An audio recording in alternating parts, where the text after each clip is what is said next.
Well, I have been getting this question now and then, and I've been thinking about it myself because I don't have like the answer for why. But there's so many like ideas of like, oh, is it because we're from like there's the melancholy, we live in darkness half of the year, and that brings that little like darkness to the pop that makes it special, or is it that our language is naturally melodic, or is it that we're good at following the pop rule?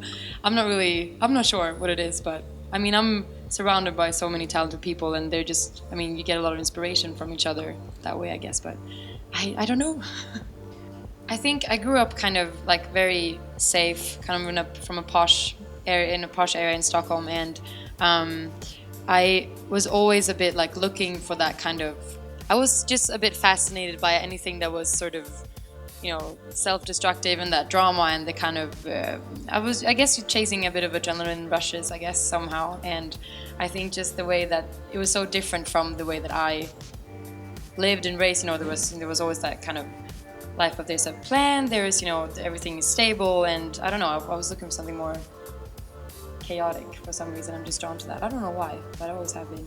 Well, sometimes I feel like, why did I do this? Because everybody knows everything about me now. That's how you feel, because you've given away so much of my, like, not only what happened, but like my emotions about it, so but I do. It helps to get, because there's a lot of fans that write me, that, oh, I went through the same thing and I can so relate to your song, and that obviously helps with just feeling more like you feel less alone in it, I guess. So that's been good. Just like a love-hate thing to it, I think. Yeah, we didn't talk for a long time, but we did actually speak a few weeks ago, and he did say like, oh, so the inspiration for your album comes from us, right? So it's like, yeah, should thank you. It's like, yeah. And at first he said he was really upset about it, couldn't really listen. It was just like, kind of putting it out there in his face all the time. But now he feels like it's a kind of a beautiful thing that, this came out of our tragic ending. So. Traveling. Just getting to a new country. Like now we've been in a new city every day this past few weeks, and it's been so much fun.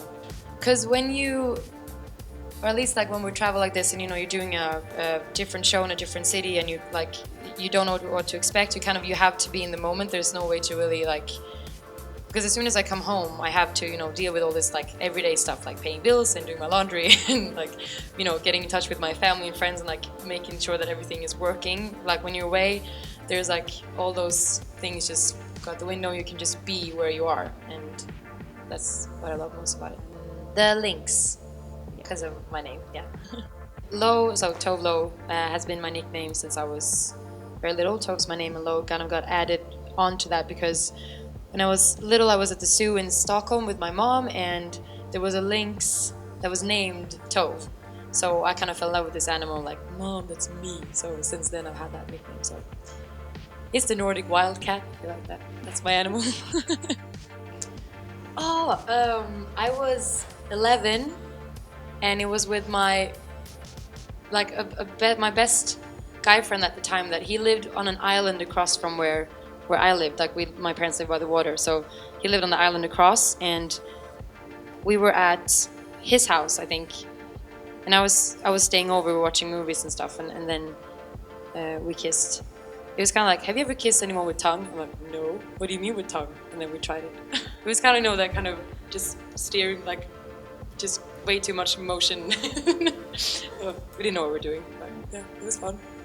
I think don't take it too seriously, whatever you're doing, especially in this world.